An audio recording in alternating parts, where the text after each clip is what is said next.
করে কোনো ছেলে যদি কোনো মেয়ের সাথে ছলনা করে অথবা কোনো মেয়ে যদি কোনো ছেলের সাথে ছলনা করে, তাহলে এই ক্ষেত্রে ইসলামের সমাধানটা কি?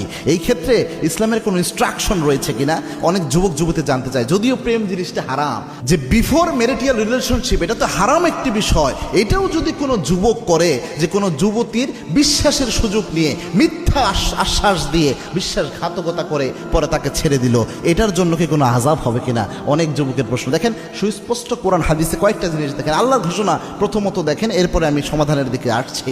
আল্লাহ রাব্বুল আলামিন প্রথম বাউন্ডারি কোন জায়গায় দিয়েছেন দেখেন। আল্লাহর কালাম যদি আপনি খুলেন, আল্লাহ রাব্বুল আলামিন সরাসরি এই পৃথিবীর সমস্ত যুবক এবং যুবতীদেরকে বলছেন, কোন গুনার ব্যাপারে এইভাবে আল্লাহ বলেন নাই, শুধুমাত্র এই ক্ষেত্রে বলেছেন লা তাকরাবুজ জিনা, খবরদার জিনার ধারের কাছে যেও না। আল্লাহ রাব্বুল আলামিন কোরআনে চুরির ব্যাপারে এমন শব্দ চয়ন করে নাই যে চুরির কাছে যেও না, ডাকাতির ব্যাপারে করে নাই, সুদের ব্যাপারে করে নাই, ঘুষের ব্যাপারে করে নাই। একটা মাত্র অপরাধ রয়েছে, যে অপরাধের ব্যাপারে আল্লাহ বলেছেন এটার ধারের কাছেও তোমরা যেও না।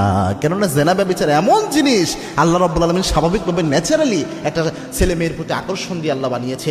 এর ধারের কাছে যদি আপনি যান, এই বাউন্ডারি আপনি ক্রস করবেনই। দ্যাটস ওয়াই আল্লাহ রাব্বুল আলামিন এটা আপনাকে বলেছে যে আপনি ধারের কাছেই যাবেন না। এই জন্যে আপনি যতই বলেন যে আমরা হুজুর খারাপ কিছু করতেছি না, তো শুধু কথাই মাত্র বলতেছি, শুধু মেসেঞ্জারে চ্যাট করতেছি, এই প্রথম এইখান থেকে শুরু হয়ে আস্তে আস্তে সর্বনাশটা ঘটে। কত নারীর জীবন যে সর্বনাশ ঘটেছে।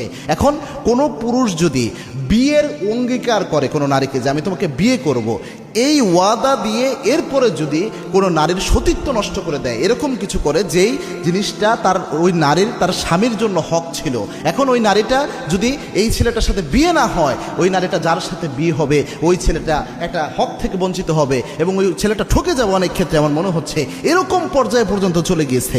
এরকম অবস্থা যদি হয়, আর ওই যে ছেলেটা তার সতীত্ব নষ্ট করেছে মিথ্যা আশ্বাস দিয়ে, অবশ্যই এটার জন্য আল্লাহ কিয়ামতে ধরবেন।